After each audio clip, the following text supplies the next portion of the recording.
Vale. Buenas tardes, Archaleón. Buenas tardes. Buenas tardes. Vale. Pues les damos la bienvenida en nombre de la Asociación Jatoquín. Otro encuentro que nos encontramos aquí, últimamente con el tema del confinamiento, las restricciones. Estamos llevando a cabo las actividades por medio de las plataformas online, por el Zoom. Esta jornada estaba organizada para hacer una jornada de toda la mañana, de 10 hasta 12, a las 2 de la tarde, y en un espacio físico, pero con la situación sanitaria que estamos viviendo, pues como todos, haciendo a través de plataformas online. Vale, el encuentro es Elicidad, diversidad cultural y religiosa en Euskadi y en el Estado español. Voy a dar a conocer a las personas que nos acompañan en este debate, los ponentes que están con nosotros.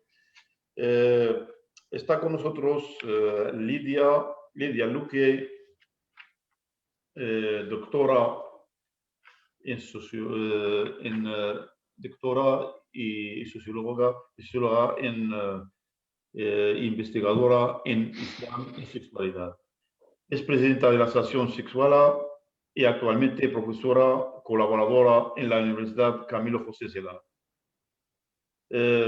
Vale. También está con nosotros Aitzam Abdelhalim, que es palestino, afincado en Euskadi, doctor en psicología por la Universidad de Deusto. Su tesis doctoral versa sobre el fenómeno del fundamentalismo religioso desde una visión psicológica. Elaboró y convalidó un cuestionario para medir el nivel de fundamentalismo y la radicalización religiosa entre contextos migratorios. Es director del Centro de Psicoterapia Transcultural. Tiene varias publicaciones sobre la materia de la cultura islámica y la gestión de la diversidad. También está con nosotros José Ignacio. Juan Ignacio. Juan Ignacio, siempre te llamo José Ignacio. Juan Ignacio, lo siento, ¿vale? Juan Ignacio Castien, maestro, profesor de Sociología de la Universidad Complutense de Madrid, autor de varias publicaciones sobre inmigración internacional, entidades nacionales. Vamos a empezar el debate sobre este orden. Lidia quiere intervenir la primera porque después tiene compromiso en casa, unas responsabilidades, ¿vale? Y no sé, de Aitzam y Juan Ignacio, ¿quién prefiere ser el segundo? Hombre, pues si quieres yo el segundo. Vale. Aitzam, ¿conforme? Pues bueno, sí, a ver, va. Ahí me da igual, encantado de salir. Sí, en algún evento me pediste que quieres ser el último, pero hoy te vamos a... Sí, más que nada es que me encuentro en otra ciudad y tengo que coger después el autobús para volver a Bilbao. Vale. Así que, pero bueno, va en función de pues, el tiempo que va a suponer las primeras intervenciones, así que pues vamos valorando si segundo o tercero. Vale, si os parece. 20 minutos de intervención y luego habrá debate. Vale. Vale. Empezamos con Lidia. Lidia, tú hiciste una tesis doctoral sobre el Islam y la sexualidad, ¿no? Imagino que como me comentaste, que te gustaría dar a conocer los conceptos que usamos mucho sobre lo que es la sexualidad, lo que es el amor, en la cultura islámica. Y también me imagino que centraste más en el tema de las madres, la realidad de las madres solteras en la sociedad marroquí, ¿no?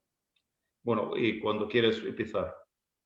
Sí, así es. Yo me voy a centrar más en Marruecos, que es en lo que es el tema en el que enfoqué la tesis doctoral, y más bien en una perspectiva sexológica, porque entiendo bueno, mis compañeros seguro que pueden profundizar muchísimo más que yo en la sociedad islámica. Y bueno, os voy a comentar un poco pues, la vivencia de la sexualidad, sobre todo entre los inmigrantes marroquíes. En concreto voy a hablar de las madres solteras, pero para contextualizar cómo viven las madres solteras, su propia vivencia, ¿no? Pues también voy a hablar un poco de la importancia en su comunidad del matrimonio, ¿no? Porque, claro, no es lo mismo una sociedad, en una sociedad u otra el ser madre soltera, ¿no? Os voy a compartir mi guioncito. El anfitrión inhabilitó la función de compartir las pantallas. No puedo poner la presentación, Sat. Le he dado a compartir, pero no me deja. ¿Es posible poner una presentación, Sat, o no? Que hagas una prueba. Sí, le estoy dando, pero me sale un mensajito que me dice que no lo puedo compartir. Vale, pues está el técnico intentando, ¿eh? Vale, es que tenemos ahí arriba una pantalla grande, estoy viendo a ver cómo... Vale, si no, bueno, voy empezando. Primero voy a explicar un poco los conceptos, ¿no? que aquí se van a tratar, ¿no? La sociedad islámica tiene un papel muy importante en el tema de la familia, de la pareja, el modelo reproductivo, ¿no? La función de la mujer ha seguido, pues al igual que nuestra sociedad, ¿no? Un modelo reproductivo a lo largo de muchísimos siglos, ¿no? Y tiene muchísima importancia la procreación, ¿no? Pero, ¿qué entendemos nosotros por sexualidad, ¿no? Yo creo que muchas veces pues, los conceptos están un poco difusos, ¿no? Porque cuando hablamos de sexo, ¿no?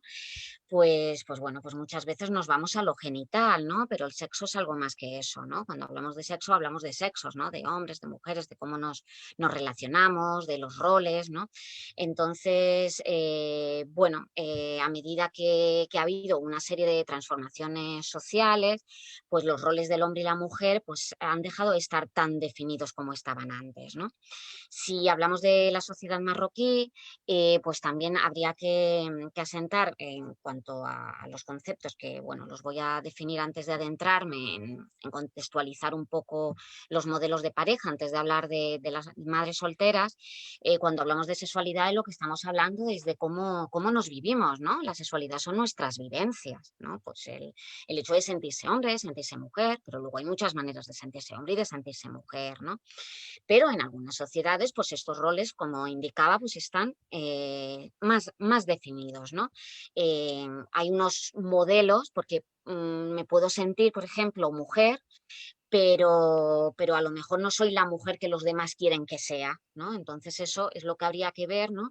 En el tema de que en unas sociedades es más importante que en otro el hecho de cómo tienen que ser, tiene que ser una mujer o cómo tiene que ser un hombre, ¿no? En base a eso. Como estamos hablando de diversidad, la jornada se llama Diversidad e Islam, pues vamos a hablar un poco de estas diferencias que se pueden generar en torno a las vivencias de la sexualidad, ¿no? Que es de lo que estamos hablando. Entonces, bueno, la sexualidad, cuando hablamos de sexualidad, hablamos de nuestras vivencias, pero ya la expresión de nuestra sexualidad hablaríamos de erótica, ¿no? Bien, vale. Ay, mira, parece que ya puedo. Vale, ¿se ve la presentación? ¿Sí? Vale. No, yo no la veo, ¿eh? ¿No? Ahora sí. Ay, Ahora vale. sí, ahora sí. Ay, vale, gracias. Vale. Bien, bueno, pues a ver, vamos a ir avanzando en las diapositivas. Bien, también pues en un primer momento también quería aclarar de que el Islam pues no siempre ha sido tal y como lo entendemos ahora en base a las relaciones entre hombres y mujeres. Antes de la sociedad islámica hablábamos de una época preislámica y en ese momento pues los encuentros amatorios no estaban regulados tal y como ahora lo están con el Islam, ¿no? En esa época preislámica, pues para lanzar algunas pinceladas, porque entiendo que el tema da para mucho y bueno, para comentar algunos detalles, pues simplemente pues, comentar que los encuentros eróticos pues, se acordaban, pero sin estar sujetos a una norma jurídica, a una norma social, ¿no? Entonces, pues intercambiaban parejas, la mujer incluso podía tener relaciones con alguien que no pudiese ser su marido o su pareja, ¿no? Incluso si quería quedarse embarazada, pues podía tener algún encuentro, ¿no? con coito con un hombre con el que quería que tuviese las cualidades su futuro bebé, ¿no? Y bueno, pues si no se sabía quién estaba embarazada, pues ella misma pues elegía al padre, ¿no? Por ejemplo. Entonces, pues bueno, así como para lanzar algunas pinceladas, ¿no? De la época preislámica. Bien, aquí es donde he definido un poco lo que es la sexualidad y la erótica, que no me voy a detener en esto. Entonces, simplemente comentaros que, como de lo que voy a hablar es de la sociedad marroquí, pues es que en Marruecos es que hay es una sociedad muy, muy heterogénea, ¿no? No podemos hablar ni reducirlo todo, por ejemplo, a aspectos religiosos, que eso es algo muy, muy mitológico, ¿no? De claro, como lo dice tu religión, ¿no? Cuando hablamos de estos temas de la sexualidad en el Islam, ¿no? Por ejemplo, pues claro, pues que también hay muchos aspectos que no van en base a la religión, ¿no? Que también van en base a la costumbre local y en cómo han vivido determinadas vivencias a lo largo de los años, ¿no? Entonces, claro, en Marruecos hay todo un cúmulo de factores que influyen. Influye tanto la religión como las costumbres, como todos los códigos morales y legislativos que vienen de Occidente. Bien, voy a hablar de los dos modelos que nos podemos encontrar en Marruecos de pareja. Por un lado, he puesto aquí pues, como una especie de síntesis de cómo podemos entender el modelo tradicional. En el modelo tradicional está al servicio de un sistema patriarcal, ¿vale? Entonces, hay una desigualdad de poder entre los hombres y las mujeres, pero no solo a una desigualdad de género, sino también de edad. ¿Vale? Entre los mayores y los jóvenes. El sistema es patrilineal, las alianzas son matrimoniales, es decir, que no se puede elegir, a la pareja. Es más importante que el amor, el hecho de con quién te casas, ¿no? Para establecer esas alianzas, ¿no?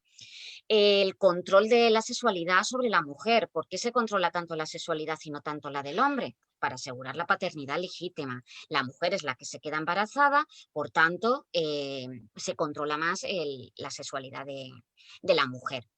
El grupo, la cohesión del grupo es muy importante, ¿no? Entonces, bueno, como os pongo ahí, pues la mujer tiene que estar controlada en sus comportamientos amatorios, sus vivencias, la importancia de la virginidad antes del matrimonio, ¿no? Por lo mismo, para asegurar esa paternidad. Y bueno, el placer femenino sí es reconocido, que muchas veces dicen, bueno, pues es que ¿no? En nuestra sociedad hay ahí pues como un desconocimiento en todo esto, pero el placer femenino es reconocido, pero dentro del matrimonio, ¿no? Y se le da mucha importancia al objetivo de la procreación. Hay una preferencia por los hijos más que por las hijas, y la importancia por mantener el honor del grupo familiar. Se le da mucha importancia al matrimonio, de ahí de que a continuación cuando hable de las madres solteras, se sale, ¿no? de ese objetivo para el que el objetivo que tiene que tener la mujer, ¿no? Hay mucha importancia de los rituales, las creencias, las costumbres y se le otorga una cierta función muy importante, mucha relevancia a algunas prácticas tradicionales como pueden ser el velo, la reclusión femenina, la segregación de los sexos y algunas normas, ¿no? que van en base atinentes al pudor. Y la búsqueda del embarazo, ¿no? Incluso utilizan algunos rituales para quedarse embarazada. Bien, voy a darme un poquito de prisa. Bueno, aquí, como decía Sad, yo la tesis la hice acerca de la vivencia de la sexualidad en inmigrantes marroquíes. Entonces lo basé en algunas entrevistas, ¿no? Entonces, pues ahí os he puesto algunas citas que tampoco voy a leer, pero de algunos testimonios, ¿no? De algunos y algunos entrevistados, ¿no? Pues, por ejemplo, entre la familia pues se podían casar, luego pues las diferencias que había antes, ¿no? Pues con los abuelos a las que hay ahora, la libertad que había antes, la que hay ahora, ¿no?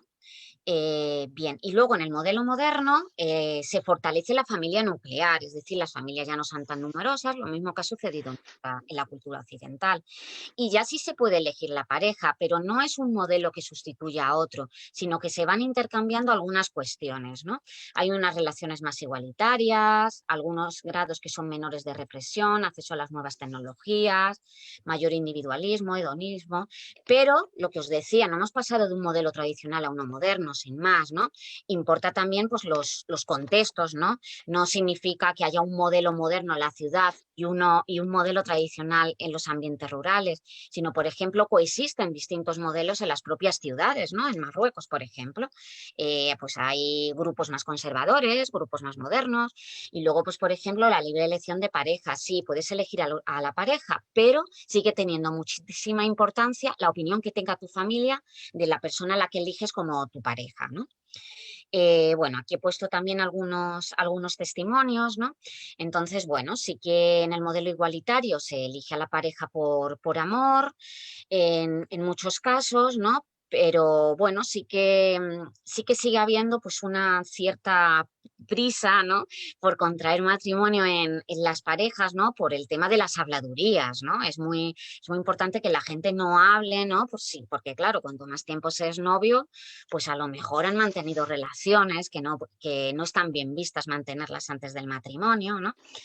Y bueno, pues hay alguna pervivencia de prácticas tradicionales en la actualidad, ¿no? Como os he puesto ahí algunas frases, ¿no? Pues hay parejas que me contaban que a lo mejor pues para poder mantener relaciones mantienen la virginidad, pero por ejemplo pues practican el sexo anal o incluso se recurren a reconstrucciones de himen, ¿no? Luego pues hay otras adolescentes que ellas defienden de que a lo mejor lo que hagan o lo que no hagan está más en base al respeto a sí mismas, ¿no? O sea, les gusta que su familia esté contenta con sus propios comportamientos, pero no lo hacen por la familia como podía haberse hecho en otras generaciones, ¿no? Y que lo hace porque ella se siente bien haciéndolo así, en base a que también es importante que el grupo, ¿no?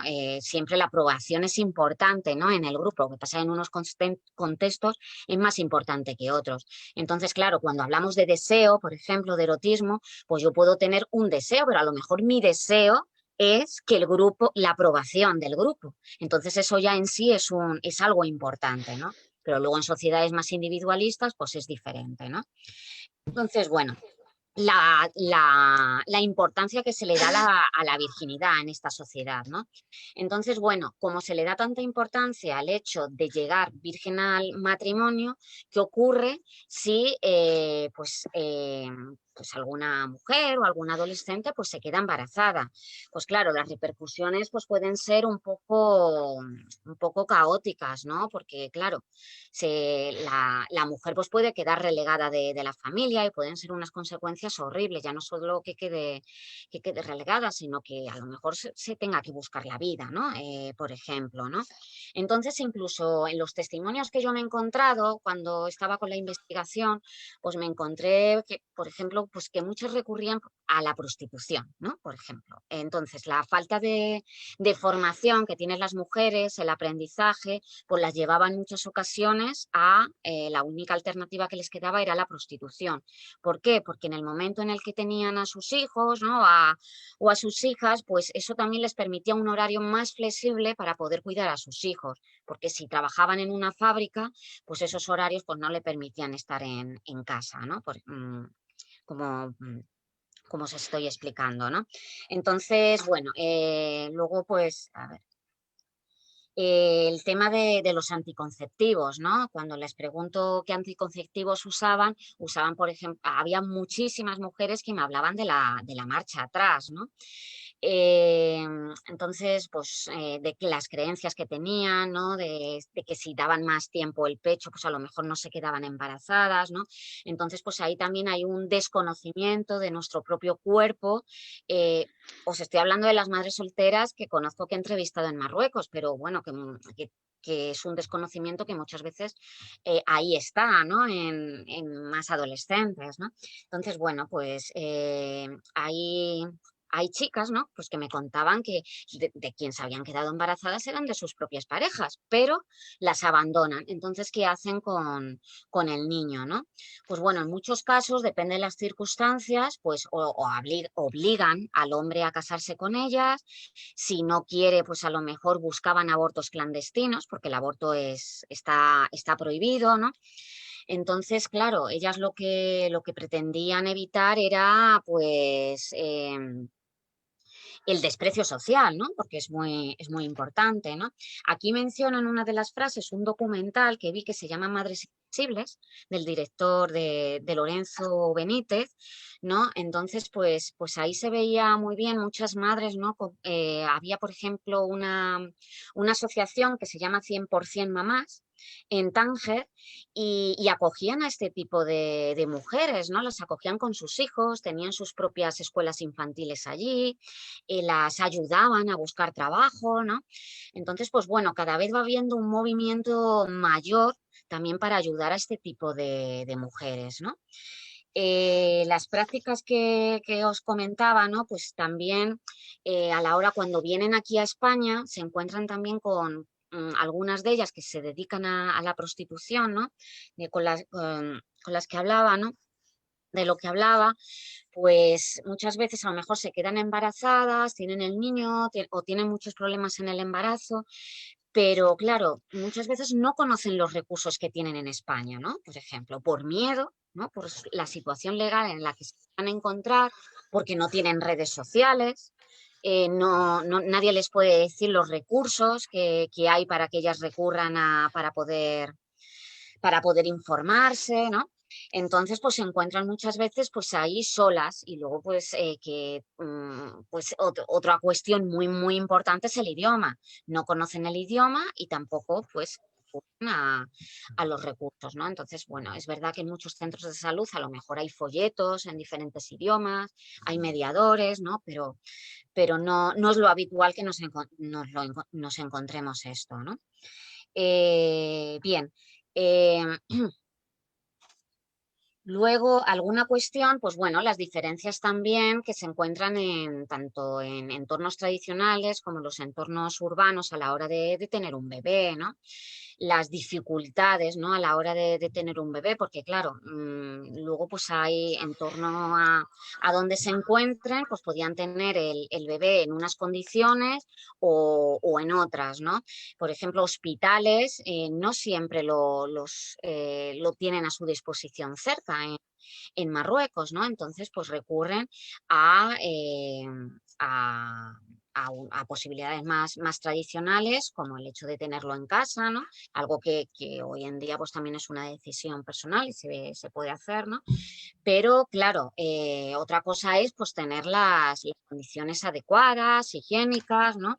Para poder tener al bebé y que esté bien tanto el bebé como la mamá, ¿no? El aborto, pues muchas mujeres se planteaban el abortar, ¿no? Pero no es algo sencillo y más si vale dinero, ¿no?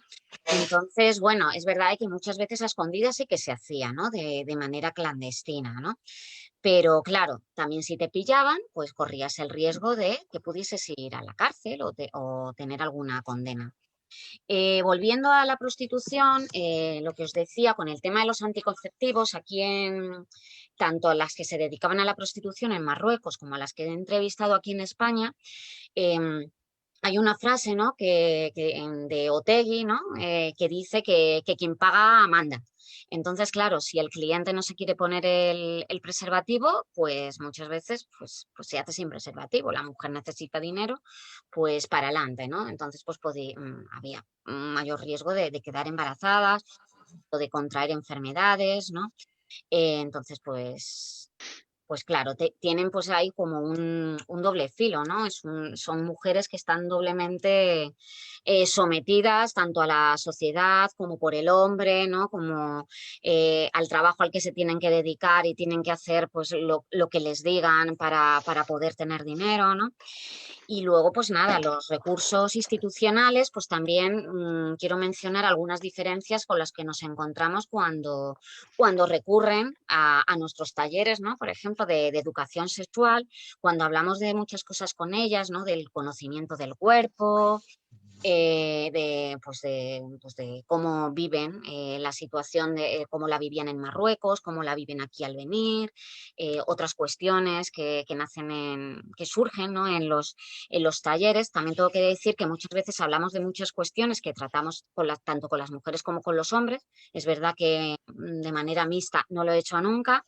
Pero claro, hay una cuestión en España, por ejemplo, que las mujeres cuando vienen a los talleres nos preguntan muchísimo cómo no quedar embarazadas, ¿no?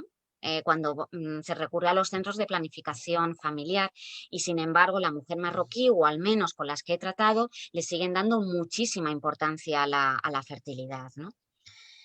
Bien, es que he ido muy deprisa y me dejo muchísimas cosas en el tintero, pero bueno, son algunas pinceladitas para hacernos una idea de la importancia de la pareja en la sociedad marroquí en concreto, porque por supuesto no podemos generalizar cuando hablamos de sociedades árabes. Entonces, pues bueno, algunas conclusiones a las que he llegado pues es la pervivencia de muchas estructuras sociales patriarcales que se van adaptando a un nuevo contexto, es decir, de que sigue habiendo ahí cierto sometimiento y mucha diferencia, ¿no? Entre un rol y otro, ¿no? Y a pesar de que vayan cambiando la sociedad, pues al final pues podemos hablar de un neopatriarcado del que no he hablado al principio, pero que se va adaptando a seguir con ese sometimiento, pero adaptado a unas nuevas circunstancias. A lo mejor ya no es el hombre el que somete, pero a lo mejor por otras vías, pues sí que podemos hablar de un neopatriarcado, ¿no? Entonces hay una pervivencia de ciertas formas del modelo tradicional, ¿no? Se sigue valorando la virginidad femenina. Entonces, las mujeres sospechosas de una conducta no pudorosa, ya sea las mujeres que trabajan en la prostitución, como las mujeres que trabajan, ¿no? Las mujeres que salen más a la calle, ¿no? En los entornos tradicionales, pues se estigmatizan duramente, ¿no? Entonces, las mujeres que quedan embarazadas fuera del matrimonio son rechazadas o pueden ser obligadas a casarse con el progenitor o otra persona que la familia plantee, ¿no? Tío, un vecino que te va a cuidar, ¿no? Y luego, pues nada, mencionar por último que las salidas económicas son muy, muy, muy escasas en el caso de las madres solteras en Marruecos, y en el proceso migratorio, pues a las mujeres a las que entrevisté, insisto, pues tienen menos redes sociales, menos apoyos, algunas de ellas pueden verse obligadas a aceptar unos trabajos físicos muy duros, dedicarse a la prostitución, no conocen el idioma, no conocen los recursos sanitarios y bueno, pues hasta aquí un poco rápido algunas pinceladitas de lo que quería transmitir. Así que nada, muchas Muy bien. gracias y gracias a Jatorquín por invitarme, claro. Gracias a ti, Lidia. Muy bien. Volvemos luego al debate y hablamos de las cosas que has comentado ahí. Muy bien. Vale, Muy tenemos bien. tiempo para esto. Vale. Ahora damos el paso a Juan Ignacio, ¿no? Ahora he dicho bien, ¿no? Juan Ignacio. Sí, sí, perfectamente. Oye, pues, ¿me oís bien? Sí, fenomenal. Vale, vale, perfecto. Sí. Oye, pues bueno, muchísimas gracias por invitarme y sobre todo, bueno, pues para mí es evidentemente una gran alegría pues coincidir con Lidia, a la que, por cierto, dirigí la tesis. Yo soy un poco coautor, bueno, no coautor, pero corresponsable del trabajo de Lidia, del que, bueno, justamente en la exposición que ha hecho ahora, pues ahí he encontrado muchas cosas de su tesis, ¿no? Lo cual me ha encantado. Y bueno, pues ahora como Lidia ya se ha centrado muy bien en todo lo que es la parte de la sexualidad, y luego, Saad, me habías mandado por correo electrónico como una serie de preguntas para el debate, pues si te parece, yo me voy a centrar un poco en esas cuestiones que están un poco por detrás de la sexualidad y del erotismo, no están por la sexualidad y el erotismo en sí, pero digamos que configuran todo lo que es el contexto social a partir del cual podemos entender cómo se viven la sexualidad y el erotismo en unas determinadas sociedades. Bien, yo creo que primero tenemos siempre que cuando nos ocupamos de las sociedades musulmanas hoy en día, que se ha convertido en una especie de campo minado, pues tenemos que tomar una serie de precauciones, porque siempre corremos riesgos de que se nos ataque desde un sitio o desde el otro, o de que se nos malinterprete. Y es así, porque realmente nos movemos por un terreno muy sinuoso. Bien, por una parte, evidentemente es cierto que existen toda una serie, hoy en día, eso es evidente, una serie de prejuicios islamófobos están muy arraigados y existen todos estos prejuicios orientalistas de los que ya se ocupó Edward Said y existe, bueno, y existe esa asociación entre toda esta visión negativa sobre lo islámico, que es muy antigua en el mundo europeo, viene desde la Edad Media, y bueno, por todo lo que son las prácticas primero coloniales y actualmente neocoloniales. Eso es cierto, y es verdad que a veces si hacemos una crítica, que yo creo que siempre se debe ser crítico con todo, debemos ser críticos con nuestra propia sociedad y con las sociedades ajenas. Yo creo que el talante crítico y analítico es una conquista fundamental de la humanidad. Yo en ese sentido, pues soy un forofo de lo que aportaron los ilustrados en su época. Pero bueno, es verdad que corremos el riesgo a veces de deslizarnos hacia visiones un poco unilaterales que incluso en contra de lo que pensemos nosotros mismos personalmente se pueden acabar asociando un poco con este tipo de prejuicios orientalistas o islamófobos, hacia lo cual evidentemente siempre tenemos que mantener lo que Bourdieu denominaba una vigilancia epistemológica. Eso por una parte. Pero por el otro lado, también a veces nos reprimimos en exceso, somos en exceso prudentes por miedo a que alguien alce el dedo acusador ante nosotros. Entonces yo creo que también es un problema que se da, ¿no? Yo creo que junto a este discurso islamófobo, que es evidentemente totalmente denostable, y porque además es muy simplista, o sea, es denostable desde el punto de vista moral y desde el punto de vista científico, hay también a veces un discurso un poco edulcorado o un poco idílico del que yo creo que también debemos huir. Y es un discurso en el que cae cierto tipo de musulmanes que a veces caen en una especie como de interminable justificación apologética de todo lo que pasa o no pasa en su sociedad, como también determinados círculos progresistas no musulmanes, pero que evidentemente, bueno, son conscientes de la discriminación que sufren las poblaciones musulmanas, tanto en lo que concierne a las diásporas en Occidente como a las propias sociedades musulmanas. Entonces, evidentemente, hacen algo que es en sí muy recomendable y muy encomiable, que es ponerse de parte del más débil, pero eso a veces les ciega un poco a la hora de ser críticos, ¿no? Y entonces incurren, como he dicho, en esa especie de discurso apologético. Yo creo que debemos intentar ser fieles a lo que creemos que es la verdad, evidentemente ser respetuosos, ser conscientes de la complejidad de todos los asuntos, pero evidentemente intentar caer en cualquiera de las dos trampas.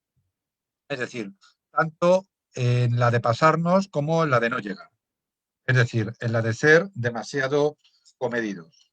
Bien, y en ese sentido, pues bueno, y aquí enlazo con algo que ha dicho Lidia, es verdad que cuando hablamos de las sociedades musulmanas incurrimos en un, como diría yo, en una especie de reduccionismo muy extendido que es intentar explicarlo todo mediante el Islam. Como si, por ejemplo, se pudiera explicar el mundo cristiano pues, a través de la Biblia, ¿no? Evidentemente el Islam es un factor muy importante, eso no cabe duda, pero las sociedades musulmanas históricamente pues, van mucho más allá del Islam. Esto por distintas razones. En primer lugar, porque el Islam se puede entender de distintas formas y, evidentemente, porque la gente a lo largo de la historia pues, ha seguido o no ha seguido los mandatos expresos del Islam, ¿no? Esto es un primer hecho que debemos tener y tener en cuenta. En segundo lugar, debemos evitar también ese discurso a veces un poco apologético en el que incurren ciertas personas que yo creo que lo podríamos caracterizar por dos rasgos, ¿no? El primero es siempre interpretar los textos sagrados, a veces de una forma muy forzada, para hacerlos como de manera automática muy liberales y muy modernistas, ¿no? Cuando de hecho pues son hijos de una determinada época y están adaptadas a lo que era la sociedad de una determinada época con todas sus luces y sus sombras. Y la segunda es siempre entonces cuando se detectan prácticas abusivas, pues decir que eso es una desviación con respecto al Islam, ¿no? Bueno, todo esto a veces lleva a excesos interpretativos muy discutibles, porque evidentemente, pues bueno, pues en los textos sagrados hay textos que son bastante claros y que establecen ciertas desigualdades, como con respecto a la poligamia, con respecto a los derechos de divorcio, herencia, etcétera, igual que establecen ciertas prácticas represivas y ciertas normas que hoy en día nos parecerían excesivamente exigentes con respecto al pudor y con respecto, sobre todo, al pudor femenino. En ese sentido, pues bueno, yo creo que no hay que continuar con ese tipo de prácticas apologéticas, en primer lugar, porque esto hace perder muchísimo tiempo y muchísimo esfuerzo. Y además, porque, y aquí yo creo que podemos retomar lo que dijo ya un gran islamólogo francés fallecido ya hace bastantes años, como era Maxime Robinson, cuando dijo que en este tipo de debates, al final, muchas veces los conservadores eran los que llevaban las de ganar, simplemente porque el tipo de interpretaciones literalistas que ellos hacían, aunque pudieran ser cuestionables, pues muchas veces pues parecían al final casi más razonables que las interpretaciones a veces demasiado elaboradas y demasiado dependientes de la buena fe del interlocutor en la que incurrían los liberales. Yo creo que en ese sentido, pues bueno, lo que se debe tener es una actitud crítica hacia todo, incluido también hacia los textos sagrados, y eso con independencia de que uno sea creyente o no sea creyente. Incluso aunque uno sea creyente, debe desarrollar una visión historicista sobre los textos sagrados, entender las normas como ligadas a una determinada época y a partir de ahí problematizar su relación con la modernidad, que es en la que estamos. Evidentemente estamos en un mundo moderno y eso yo creo que ya no tiene vuelta de hoja. Entonces, y eso tiene que ver con algo que tú planteabas, Saad, en las preguntas que me mandaste. Yo sí creo que hay que puede haber y que de hecho hay, ya en muchos casos, una compatibilidad plena entre Islam y modernidad, pero la cuestión es que Islam. Hay un tipo de Islam, yo creo que reformista, secularista, que ya existe y que yo creo que tiene más fuerza de la que muchas veces nos creemos, porque muchas veces siempre nos fijamos solamente en los grupos conservadores, que son a veces los que arman más jaleo, ¿no? Como pasa siempre, pero ya no solamente a nivel de determinados teóricos, que son enormemente interesantes, sino a nivel del modo de vida real ya de mucha gente, ese tipo de Islam modernista ya se está desarrollando y además yo creo que se está desarrollando con una cierta rapidez. Y eso se observa muchas veces en las prácticas cotidianas de sectores importantes de la población. Bien, entonces realmente si lo planteamos así, yo creo que no es una cuestión ni del Islam ni no del Islam. El Islam, como cualquier ideología, como cualquier religión, es flexible y es compatible con distintos modos de vida, ¿no?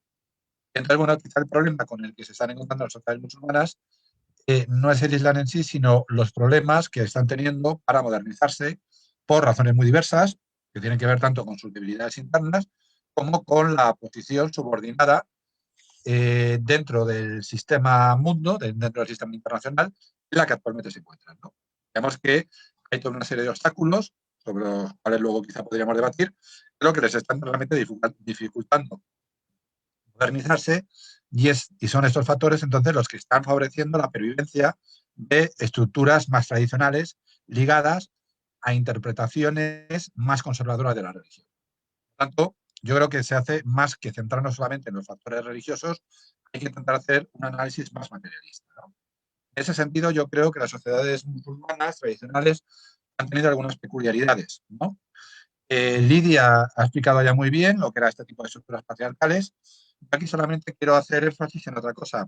Este tipo de familias, de estructuras patriarcales, de patrilinajes, se ligan a toda una estructura social que ha existido en la zona que va más o menos desde el norte de África casi hasta el Valle del Indo, pues durante siglos y siglos y siglos, y que se ha caracterizado por ser sociedades donde lo que podríamos llamar el mundo de las tribus o de los clanes ha sido importantísimo. ¿Por qué? Entre otras cosas, porque por una parte, al ser zonas muy áridas, ha habido amplios espacios donde los modos de vida tribales han sobrevivido, donde los estados han sido débiles históricamente y donde ha habido una fuerte inestabilidad.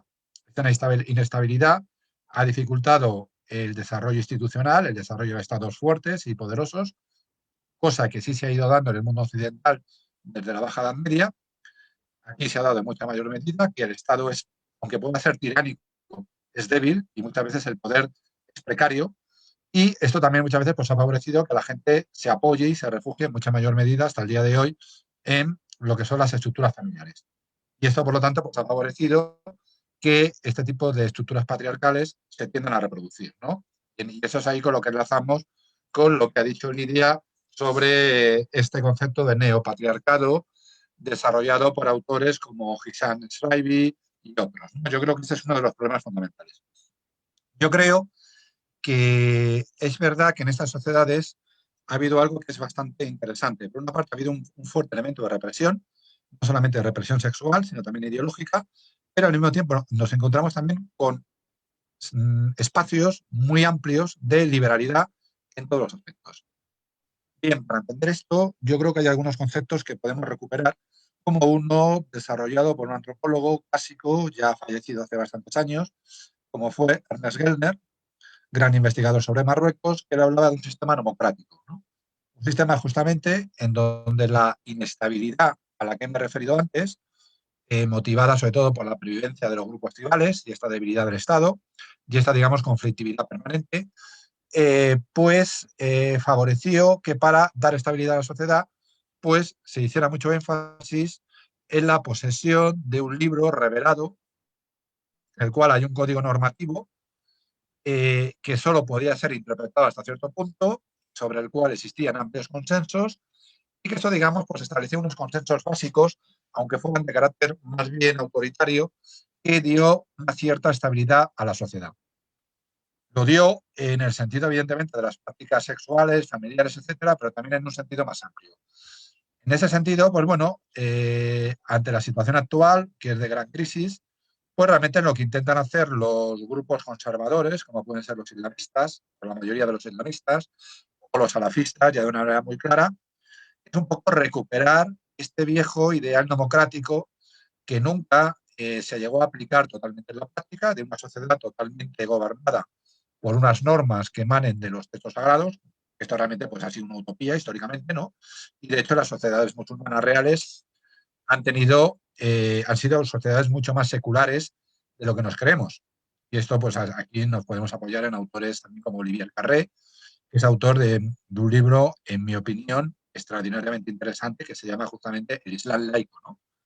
Y justamente lo vincula con lo que ha sido la historia general del mundo islámico, ¿no? En contra de ciertos tópicos que existen sobre lo que ha sido la historia de las sociedades musulmanas. Bien, pues entonces los grupos conservadores lo que intentan es recuperar este ideal democrático y por lo tanto pues aplican prácticas represivas en el plano de los estilos de vida, de la libertad de pensamiento y también evidentemente las aplican en lo que ellos intentan, que es una suerte de revitalización de las viejas prácticas patriarcales pero adaptadas al mundo moderno, ¿no? Pues como vemos hoy en día en el caso de Irán o en el caso de Arabia Saudí, genera unas contradicciones sociales tremendas de las cuales ya veremos cómo se acaba saliendo, ¿no? Porque bueno, realmente es lo que nos estamos encontrando hoy en día en esos países es realmente con una sublevación de una parte de la sociedad, evidentemente de ciertas mujeres, contra este tipo de prácticas represivas, ¿no? En Arabia Saudí lo hemos visto continuamente con todos estos actos de desobediencia civil que se están dando con respecto a la imposición del velo en Irán, ¿no? Bueno, yo creo que es un fenómeno que realmente sobre el cual hay que reflexionar mucho. Pero, como digo, junto a este imperativo de obediencia, este imperativo democrático de una sociedad basada en la obediencia a unas normas reveladas, al mismo tiempo han existido amplios espacios de liberalidad, ¿no? Esto es algo que siempre desde la mirada ajena sorprende. Es un poco, pues eso, nos encontramos también con que ha habido a veces una tolerancia bastante marcada, un hedonismo, en primer lugar, una actitud muy hedonista, e incluso históricamente más marcada en general que la que se ha dado en el mundo cristiano, ¿no? Aquí hay trabajos muy buenos, ya clásicos, como los de Fátima Mernissi o como los de Abdelwahid Buxtiva, en su maravilloso libro Sexualidad en el Islam, que han insistido en este hedonismo. en esta capacidad para disfrutar de la vida frente a esta contraposición tan cristiana entre el espíritu y la carne, y entre otras cosas disfrutar de la sexualidad, aunque evidentemente siempre una sexualidad encauzada, ¿no? Hay aquí una tensión, entonces, que es muy interesante y que, por ejemplo, como muestra Fátima Bernisi, pues bueno, en una serie de libros que hizo realmente muy buenos, muestra que hay como una especie de asunción gozosa de la sexualidad, pero al mismo tiempo un fuerte miedo a todos sus elementos, como podríamos decir, subversivos. Ello especialmente con la cuestión de la sexualidad femenina. Entonces, claro, nos encontramos por una parte con extraordinarios tratados de erotismo, ¿no? La propia Mil y una noches, es una obra evidentemente muy erótica, o nos encontramos con estos textos clásicos como El jardín perfumado de Nefsawi, u otros también de la misma o de anteriores épocas, que son realmente fascinantes, ¿no? Por lo que nos transmiten, ¿no? De goce, ¿no? De goce y de capacidad de transgresión de las normas, pero por otra parte, al mismo tiempo, con una actitud muy pacata, muy puritana y muy temerosa. Las dos actitudes se han dado realmente, ¿no? Tienen que ver con el hecho de que hay al mismo tiempo una sociedad muy compleja, muy inestable, donde la gente es muy hábil y sabe jugar a veces con distintas barajas y sabe jugar con distintos sistemas normativos, y al mismo tiempo luego este ideal como más democrático, que he dicho antes, al cual al final la gente se remite. Aquí, pues bueno, podemos retomar un poco la idea de Mohamed Sharfi, que bueno, era un jurista tunecino, un gran jurista tunecino, fallecido hace unos años, fue también un grandísimo luchador por los derechos humanos en su país, y él decía que evidentemente había una secularización, pero era una secularización de carácter vergonzante. Vergonzante en ese sentido de que se hacía una cosa, pero no se reconocía, ¿no? Era muy importante, pues, aparentar. Era muy importante en ese sentido. Otro concepto que yo creo que es clave es la ortopraxia, ¿no? Digamos, o sea, el cumplir con las normas de manera explícita, por ejemplo, las normas rituales, Ramadán, el vestido, etcétera, que te vean que lo haces y que eso establezca tu respetabilidad, sea la base de tu respetabilidad social, establezca una homogeneidad social, una capacidad de las personas de reconocerse entre ellas como iguales y que sea la base de una determinada solidaridad social, de una solidaridad un poco, digamos, tradicional, mecánica, como diría Durkheim, pero al mismo tiempo, por debajo de eso, muchas veces una gran capacidad para bandearse con la norma, ¿no? Yo creo que esos dos elementos son extraordinariamente interesantes, ¿no? Por eso tenemos democracia, ortopraxia, hedonismo, flexibilidad, capacidad de negociar la norma, de darle la vuelta, y en ese sentido, pues eso, las sociedades musulmanas, y eso tiene que ver un poco con lo que me comentó Saad por correo electrónico, pues en muchos aspectos han sido mucho más liberales históricamente que las cristianas en ciertos campos, ¿no? Como puede ser a veces campo de la homosexualidad, etcétera, ¿no? Pero ha sido siempre algo como parcial, vergonzante, que solamente ha existido hasta un cierto punto, ¿no? Esto es lo que yo creo que crea una situación contradictoria que hoy en día pues abre la posibilidad de evolucionar en diferentes direcciones. Está el modelo que plantean los fundamentalistas, que sería el modelo democrático de se acabó el hedonismo, se acabó la flexibilidad y vamos a intentar imponer algo que realmente nunca ha existido plenamente, que es el modelo de una sociedad totalmente regida por una particular interpretación y desarrollo de los códigos normativos presentes en los textos sagrados, ¿no?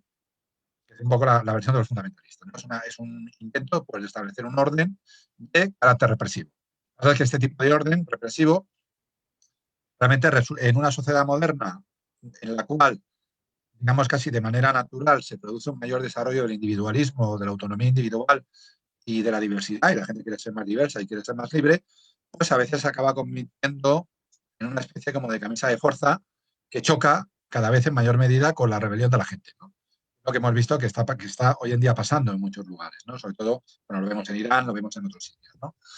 Y frente a ello, yo creo que, bueno, existe la posibilidad de una modernidad endógena, de una modernidad que evidentemente asuma los valores básicos de la modernidad, sobre todo de las libertades individuales, que yo creo que es básico, y desde ahí dialogue con la tradición, con su propio patrimonio cultural, con el cual no hay por qué romper, porque es un patrimonio muy valioso, pero sí hay que asumir críticamente. Y entonces, bueno, pues desarrolle una versión más secularista y sobre todo más histórica más historicista de los textos sagrados y también, evidentemente, pues en relación con todo lo que tiene que ver con la regulación de la sexualidad, del pudor, etcétera. Pero yo creo que es el desafío actual.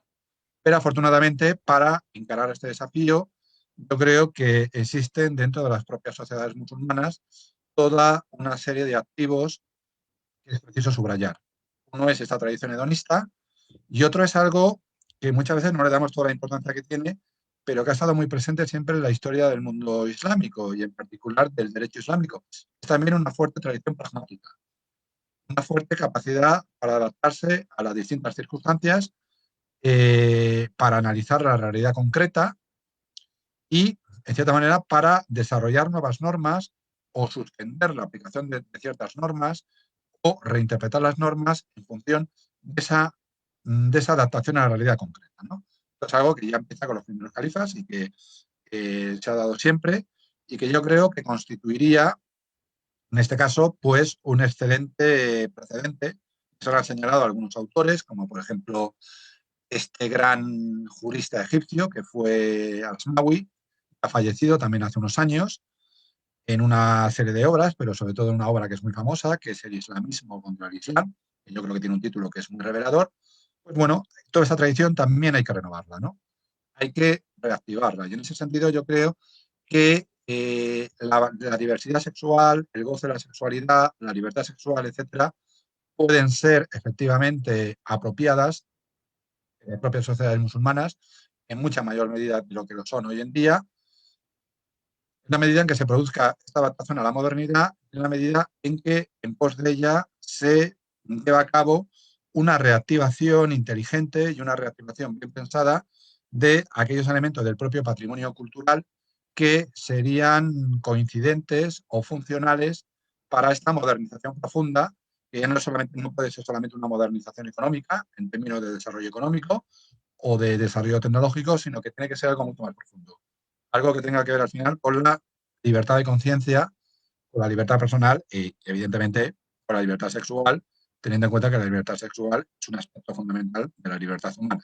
Bueno, con esto ya quería ir terminando y bueno, pues hay muchos temas y los podemos dejar pendientes también para el debate, ¿no? Yo creo que podemos tener un debate bastante rico. Pues muchas gracias. Gracias a ti, Juan Ignacio.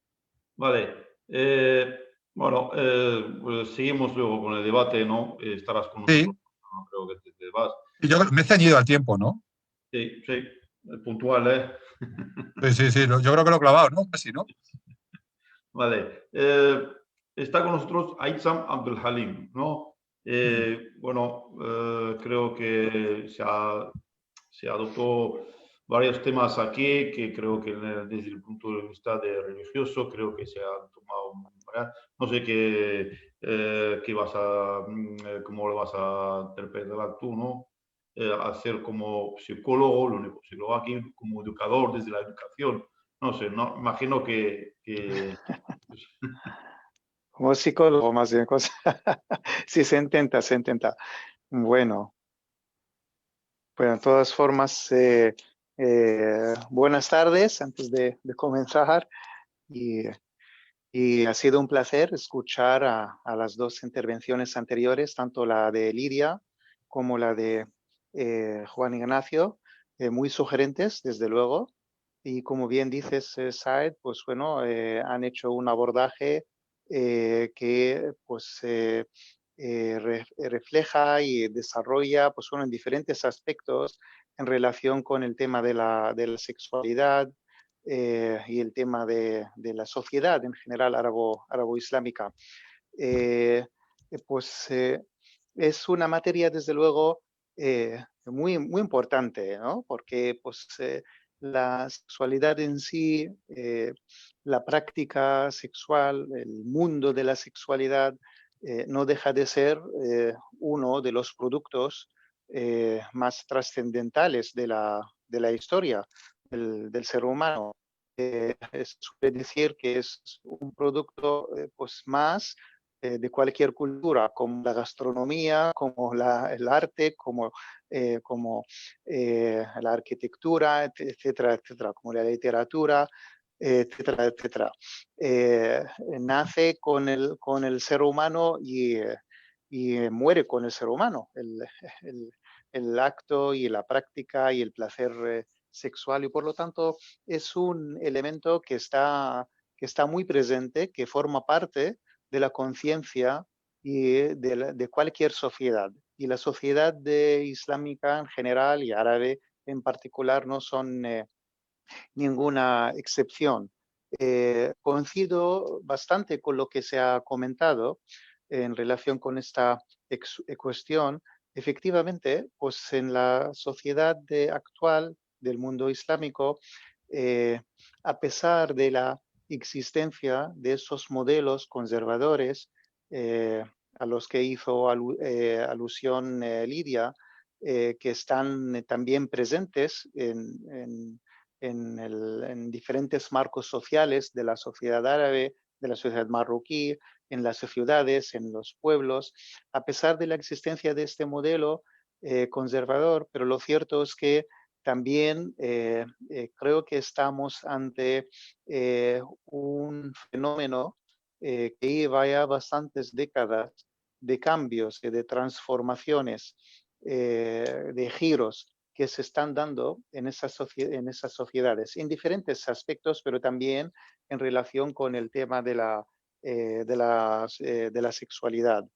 Los jóvenes, la juventud en general, hoy en día, que pertenece a esas sociedades, está protagonizando, pues está viviendo en su propia piel estos cambios y esas transformaciones, pero también está protagonizando estas transformaciones. Ha sido una juventud que a lo largo de los 30, 40 o 50 años que ha recibido mensajes sobre el mundo de la sexualidad, pues mensajes un poco, pues bueno, que contradecían muchas veces la tradición a la que pues ellos estaban acostumbrados, y por lo tanto eso ha hecho que pongan en entredicho muchas de sus tradiciones, cuestionen muchas de las creencias, incursionen en estos cambios y en estas nuevas realidades que pues se avecinaban, ¿no? Esta sociedad, la islámica, pues ha ido a lo largo de la historia construyendo, pues a través de diferentes mecanismos, a través de sus visiones, a través de los poderes públicos, a través de las instituciones que regulan, que socializan. Pues decía que esta sociedad ha ido, pues a lo largo de la historia, configurando la expresión sexual de la misma, ¿no? Pero esta configuración ha supuesto, pues bueno, ciertas pautas, ciertos límites, ciertos tabúes, ciertas prohibiciones, pero todo ello ha ido articulándose en función de la propia conciencia y de la propia pues visión cultural y histórica de la población en la que se ha desarrollado, ¿no? esta expresión sexual. Es decir, hemos visto que se trata de una concepción y expresión sexual acorde con las particularidades, con las características y con pues, los matices de la personalidad y del carácter de la sociedad árabe, ¿no? Su forma de entender y de concebir la sexualidad está muy enmarañada con su manera de definir definir las relaciones, definir la sociedad, definir la relación entre el hombre y la mujer, y definir la personalidad del mismo árabe, ¿no? Por lo tanto, es una cosa que ha sido muy relacionada con la otra. Pero en la cultura islámica yo creo que no se negó pues la importancia, la relevancia de la expresión sexual, ¿no? No se quedó en silencio esta sociedad en relación con esta materia. Al contrario, trató de hacer su propia aproximación a la materia de la sexualidad, trató de desarrollar su propia concepción en relación con ello y de una forma también muy influenciada por la visión religiosa. Pero en ningún momento la sociedad islámica en general hizo caso omiso pues, a la relevancia del tema de la sexualidad. Eso sí, quizás su elaboración ha sido en ocasiones como una respuesta a la moral sexual que se presenta o se expone desde Occidente. Muchas veces hemos visto que en la sociedad islámica desarrollan sus paradigmas, sus conceptos, muchas veces en contraposición de lo que se proyecta y de lo que se expone y a veces de lo que se impone por parte de Occidente. Hoy en día sabemos que en el mundo occidental hay una moral sexual que no obedece a la visión histórica judeocristiana, sino que se trata de una moral sexual que responde más bien a la llamada la revolución sexual que tuvo lugar en el último siglo, ¿no? No nos olvidemos también de este hecho, que cuando nos referimos a la revolución sexual que tuvo lugar en el mundo europeo o occidental en general, hacemos referencia a esta revolución que me parece empezó a gestarse a principios de este mismo siglo, ¿no? Del siglo pasado. En los años 30, en los años 40, pero para la cultura islámica, esta moral sexual se percibe como demasiado exhibicionista, ¿no? Y de esta forma, choca con el sentido del pudor, el sentido del recato, que pues está bastante arraigado dentro de la cultura árabe en particular y islámica en general. Vemos que yo creo que estos elementos o estos conceptos han condicionado mucho la conciencia y la elaboración literaria del mundo islámico sobre la materia de la sexualidad. Siempre pues, se ha pretendido mantener este recato o este pudor, ¿no? Y por lo tanto, pues se cuesta mucho, parece, en la cultura islámica introducir nuevos elementos de la revolución sexual europea, porque no coinciden o chocan con esta visión del recato y del pudor. Por lo tanto, se trata de una sociedad que a lo largo de la historia, incluso antes de la llegada del Islam, que mantenía esta visión respecto a esta materia. El Islam no hizo más que reforzar de alguna forma estos mismos conceptos, pero al mismo tiempo, por lo visto, tomó la iniciativa y se atrevió a hacer un abordaje mucho más atrevido en relación con la expresión sexual. Es decir, vemos que hay muchos textos religiosos, tanto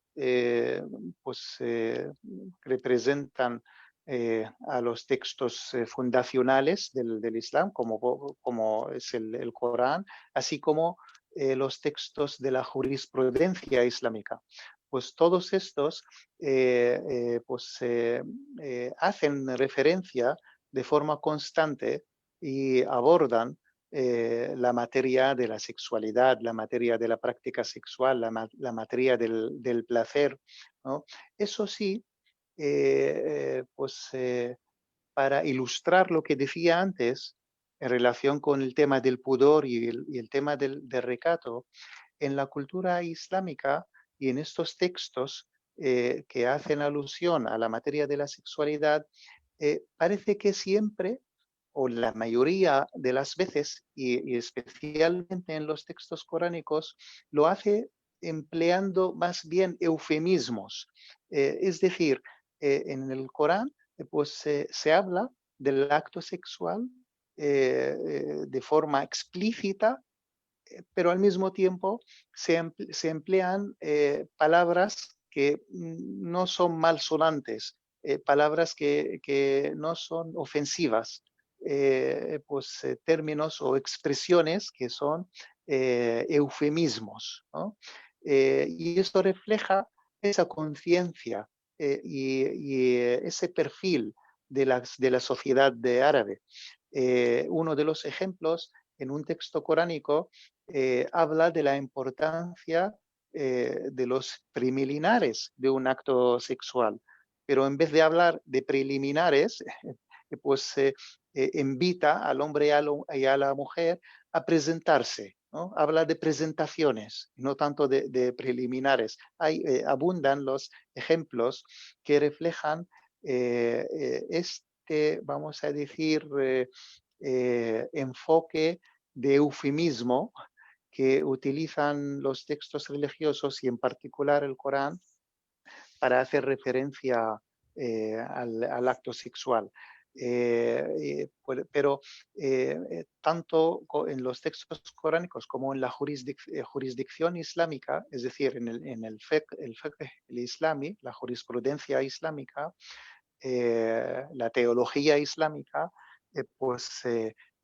hay obras, hay capítulos que abordan esta cuestión.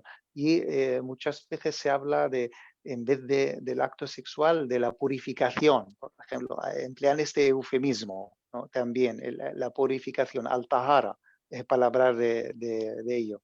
Por lo tanto, se ve que es un reflejo estos textos de esta sociedad en la que ha crecido, ¿no? y ha sido ha sido cuna de esta religión, esta sociedad. Pero no extraña esto mucho porque si nos fijamos, nos damos cuenta de que eso es extensible a todas las religiones de Oriente Medio, ¿no? Las religiones del monoteísmo, en el judaísmo y en el cristianismo,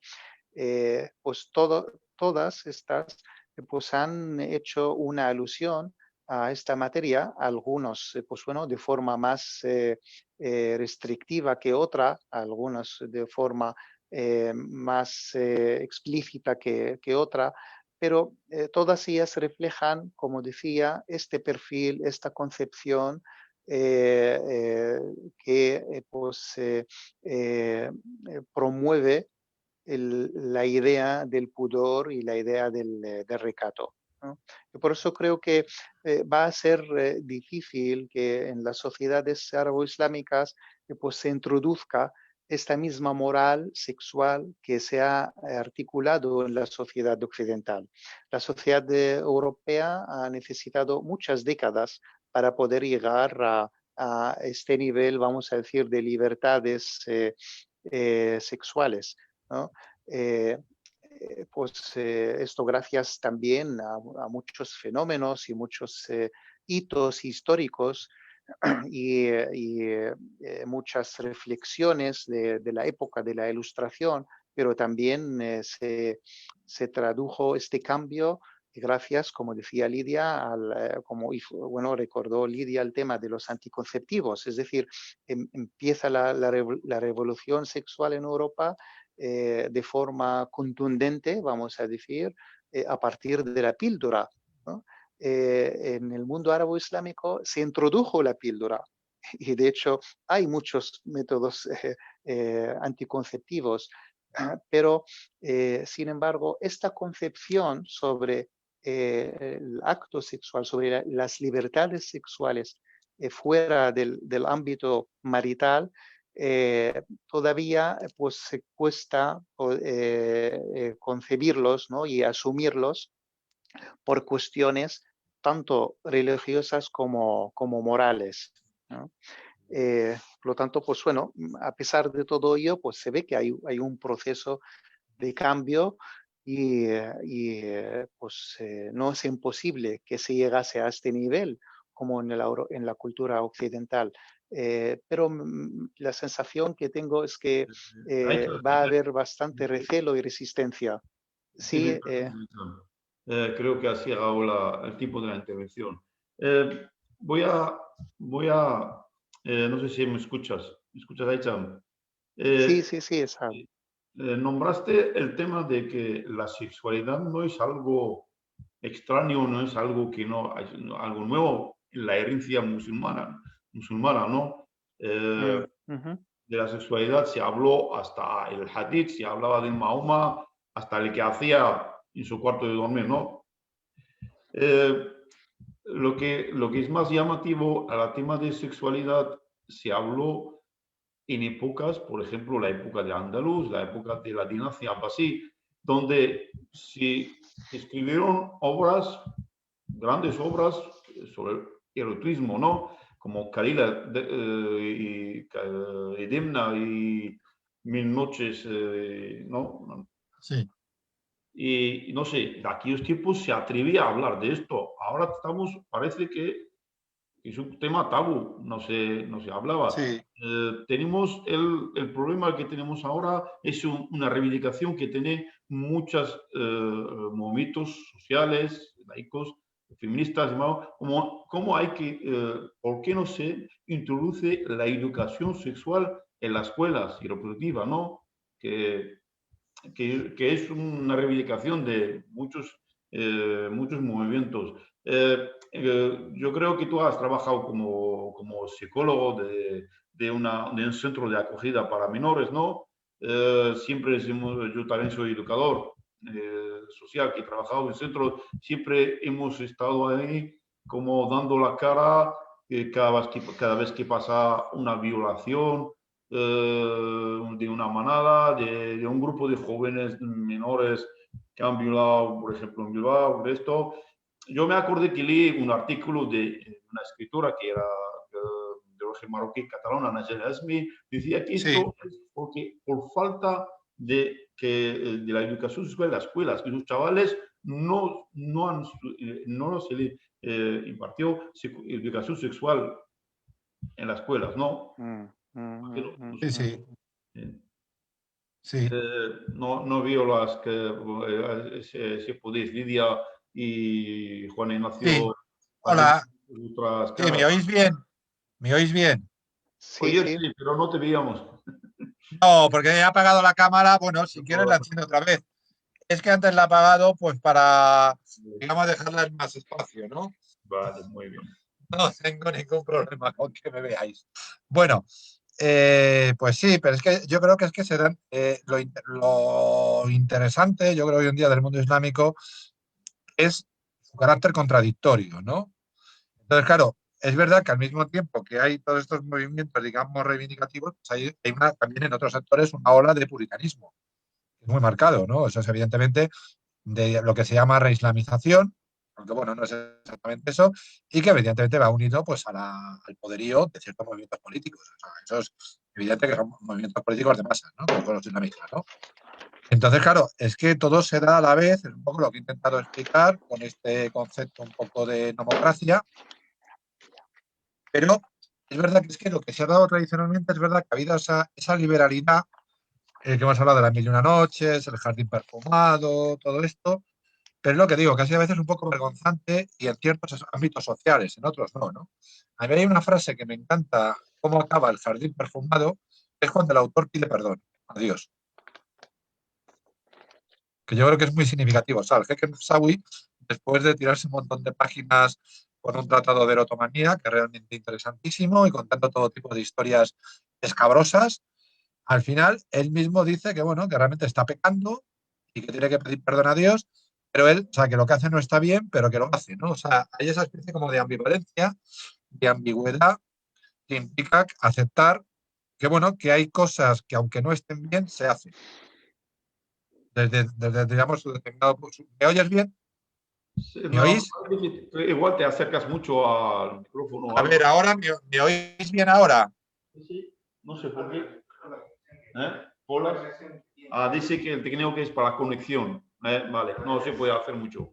Vale, pues tranquilo, pues seguir. Vale, pues entonces yo creo que esa ambigüedad, esa ambivalencia, es un poco lo que se está dando ahora. Por eso yo digo que se podría evolucionar en distintas direcciones.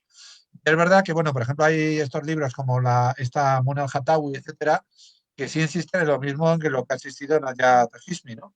Hashmi, que es esta idea de, bueno, que estos fenómenos de un tipo de sexualidad muy agresiva, ¿no? Como este caso terrible que hubo en Marruecos, esta chica que la raptaron y la tuvieron secuestrada, violándola durante meses, ¿no? Que fue una cosa terrorífica, ¿no? Y que bueno, pero yo creo que también son la otra cara de la represión. O sea, aquí yo creo que podemos echar mano de toda una tradición literaria que es muy importante en el Magreb, con toda una serie de autores que nos pueden sonar, como Shukri, por ejemplo, Serhan, Abdelhak Serhan, Driss Raimi, también Hayat al-Hashmi, ¿no? Con su primera novela, El último patriarca. ¿Quién más? Bueno, Rachid Bouhiedra, etcétera, ¿no? O sea, aquí son novelas que hablan de la represión sexual, generalmente centrada en chicos, aunque bueno, en el caso de Nayat al-Hashmi también de chicas, ¿no? Y bueno, siempre lo que hay es jóvenes dentro de un sistema muy patriarcal, reprimidos por el patriarca, que es un tirano, privado de la sexualidad, pero que, pero que la sexualidad que ellos quieren liberar es una sexualidad muy elemental, muy agresiva, además muy basada pues, en la agresividad, en la autoimposición, muy desconsiderada hacia la otra parte, y que verdad que a veces pues, desemboca simplemente en la violación, ¿no? Ahí evidentemente hay un elemento de falta de educación sexual, de falta de saber encauzar los impulsos, y en términos un poco psicoanalíticos, ¿no? Si me permitís, pues lo que hay es una especie como de gran ello, de ello poderosísimo, de un auténtico, que es como una auténtica caldera que está a punto de explotar y que al final se canaliza y de una manera brutal, ¿no? Porque a la gente no le han enseñado a manejar sus impulsos, a sublimar, etcétera, y entonces ha unido el impulso sexual reprimido con una fuerte agresividad debido, pues, bueno, pues a toda la represión que sufre en su propia vida, ¿no? Entonces hay eso que lamentablemente se da muchas veces de esa especie de entrelazamiento malvado entre sexualidad y violencia, que lamentablemente, pues bueno, también se ha dado en toda la historia humana. Y aquí, pues bueno, pues estamos viendo ejemplos muy marcados, ¿no? Es también lo que analiza esta autora, Mona al-Hatawi, en este libro que a mí me gusta mucho del el himen y el hijab, que sacó hace un par de años. Bueno, es un libro muy periodístico, a veces un poco sensacionalista, pero yo creo que cuenta cosas muy, muy significativas. Juan Ignacio, voy a pasar la palabra ahí a Aitzam, porque Aitzam no está en su casa ahora, que está Vale, vale, es para que, si no, va a perder el autobús. Vale. vale, muy bien. Sí, eso, bueno, es cierto lo que decía Sad, que en algunas épocas ha habido pues una manifestación y una expresión en relación con la materia de la sexualidad, desde luego, muy avanzada y muy atrevida, ¿no? Y eso lo encontramos más bien, curiosamente, me gustaría resaltar este matiz, lo encontramos más bien en la literatura, ¿no? Y Sí, incluso en las obras incluso las obras que pues tienen cierto trasfondo religioso, ¿no? Pero como decía antes, siempre se recurre a eufemismos en la mayoría de los casos para hablar sobre esta materia. Pero lo curioso es que, por ejemplo, en la cultura árabe no encontramos arquitectura o escultura tan atrevida en términos pues, de la sexualidad como en el caso de la literatura, ¿no? Claro, Por ejemplo, si vemos las esculturas greco-romanas pues y comparamos con las esculturas y la arquitectura del mundo árabe preislámico e islámico, ¿no? Entonces nos escandalizaríamos y diríamos, bueno, hay una diferencia abismal en cuanto a cómo se proyecta la figura masculina y femenina en esas esculturas. Entonces, ¿eso a qué se debe? ¿No? Es una pregunta que pues, totalmente legítima, ¿no? Hacernos desde la perspectiva psicológica, decir, ¿por qué? Pues en los libros, por lo visto, pues exponen este erotismo, esta exaltación de lo sexual, este atrevimiento, ¿no? Y se pierde, vamos a decir, este pudor, ¿no? Y sin embargo, cuando se trata de obras en la arquitectura, pues no vemos pues, la misma actitud, ¿no? En ese sentido. Yo creo que eso tiene que ver también con esta característica de la personalidad árabe, que la podemos resumir en lo siguiente. Cuando se trata de algo público, entonces que hay que, como es en el caso de la escultura y el caso de la arquitectura, entonces que hay que respetar ciertos valores, sí, ciertas pues, normativas, y cuando es dentro o en el interior de lo privado, y el libro, pues de lo que se habla sobre el erotismo está dentro de un libro que solamente puede acceder al mismo la persona que lo busca, ¿no? Y por lo tanto yo creo que la diferencia en su expresión, pues ese es lo que ha motivado, ¿no? Esta diferencia a la hora de exponer y verbalizar y expresar el tema de la sexualidad. Ahora, eh, hablabas de los jóvenes que se ven, pues bueno, implicados a veces en abusos, en temas de abusos sexuales. Bueno, esa es una cuestión universal, ¿no? Y no es sí, pues exclusiva de los jóvenes de tal. La manada, y hablase de la manada, no son magrebíes, precisamente. Es decir, no sé yo, el modelo que hay que pues, ahí, desarrollar para no llegar a estos extremos y evitar caer en estas lacras que vivimos en la sociedad, pues es el modelo de la libertad o es el modelo de la educación sexual, ¿no? Ahí hay muchos matices que hay que tener en cuenta. En el caso del Islam, pues sostiene o aboga en favor de conseguir el placer y buscar el placer. Pero bueno, dentro de lo que es el matrimonio, ¿no? Defiende más bien una libertad sexual responsable, ¿no? Vamos a decir, una libertad sexual que, pues, respetuosa y no tan pues, desenfrenada como a veces se ve. Y por lo tanto, pues es muy importante esa educación sexual que se desarrolle en el mundo árabe-islámico, pero creo que sería más interesante que se haga teniendo en cuenta pues, todas esas particularidades de esta personalidad, de este carácter de esta cultura, ¿no? Porque sí. si no se hace de esta forma, pienso que los árabes van a percibir todos los intentos de introducir la educación sexual como si fuese otro,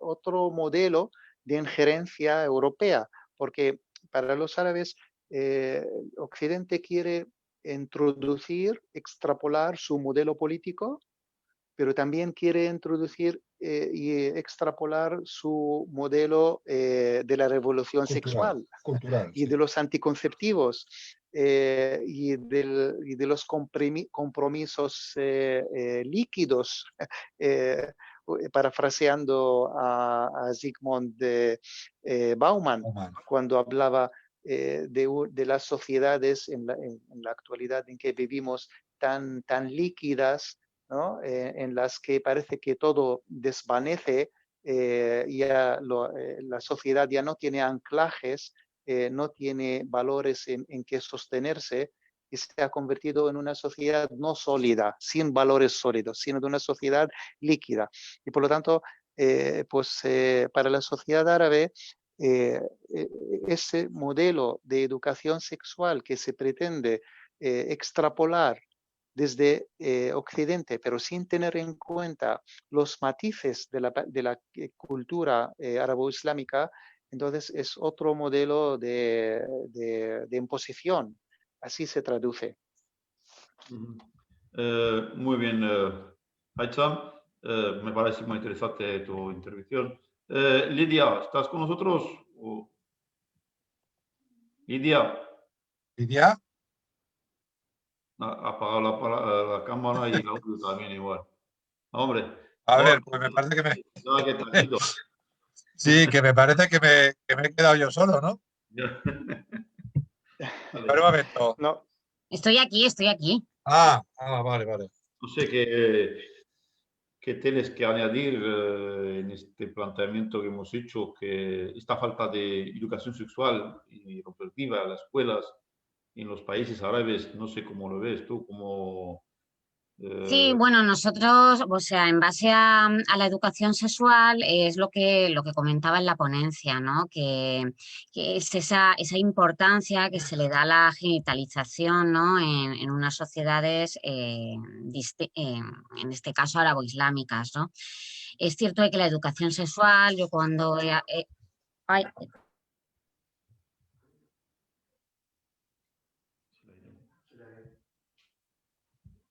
estamos teniendo problemas con Lidia, no sé, se le ha ido la conexión o algo.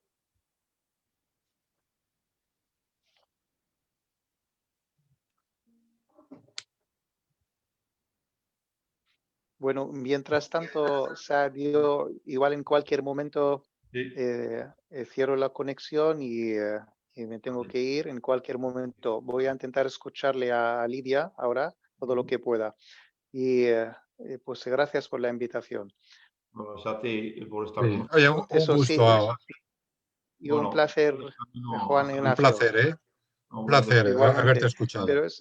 Pero Saad, la próxima, la invitación, házmela con un poco de antelación. Es que justo ayer o antes de ayer me parece recibí la invitación. Ya no sabemos qué hacer con estos tiempos, que pandemia y bueno, todo Sí, entre hacer o no hacer, y imagino. esperando hasta que decide el político cómo tenemos que hacer las cosas, pues Ya, sí, me posible. imagino. Pero bueno, ya en las próximas igual podríamos así profundizar un poco más, pero salgo con muchos aprendizajes nuevos. Vale, muy bien. Muy bien, Pues, venga, si un yo, abrazo. que Un abrazo. vale, buenos, agur. Agur, hasta luego. Juan Ignacio, Sí, no sé, que antes hemos nombrado el tema del colectivo LGTB en los países árabes, ¿no?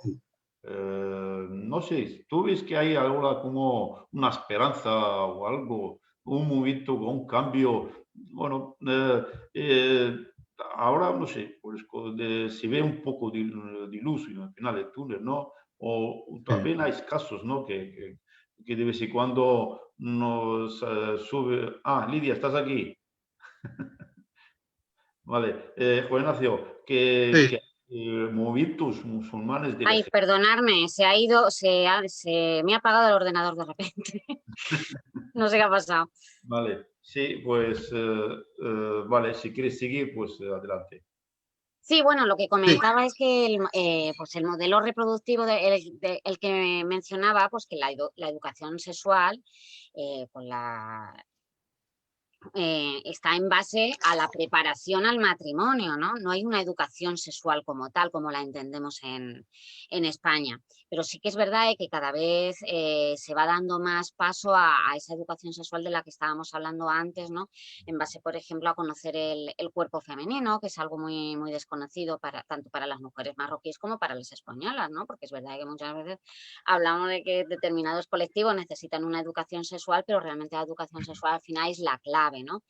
La clave para muchas cosas, porque la educación sexual al fin y al cabo pues no va enfocado al hecho de cómo mejorar un encuentro erótico, ¿no? Sino en base a que esas mujeres o esos hombres también se sientan bien consigo mismos y con sus parejas, ¿no? Porque, bueno, ya al margen de otros temas de los que no hemos hablado y tal, pero que van más allá, además de un encuentro de pareja o el caso de una mujer mutilada que se pueda pensar que no siente deseo, y el deseo al final es algo más, no solo el hecho de no tener un encuentro erótico, ¿no? Sino que el deseo va más allá, ¿no? Entonces, bueno, el hecho de hablar del erotismo, del deseo, ya sea en las relaciones árabes, en las relaciones occidentales, pues hay que darles la importancia que se merece, porque no se trata muchas veces de que dicen, bueno, es que ya no me deseas, ¿no? No es eso, no es que no te desees, que yo no deseo a lo mejor lo que tú quieres que desee, ¿no? Y a la inversa, ¿no? Entonces eso muchas veces es lo que hay que trabajar, tanto en pareja como a nivel individual, y esto pues tanto en las sociedades árabe-islámicas como occidentales, o sea que al fin y al cabo pues de eso se trata la educación sexual, ¿no? De vez en cuando, estaba hablando con Juan Ignacio antes, sí.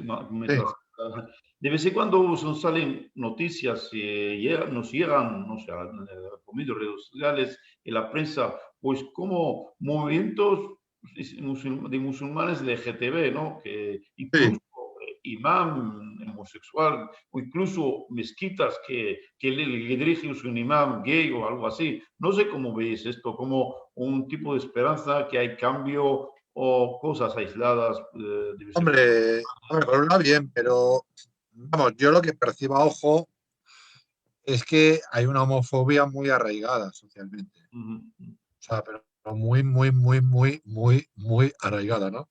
Sobre todo homofobia hacia la homosexualidad masculina, creo yo. ujú. Muy fuerte.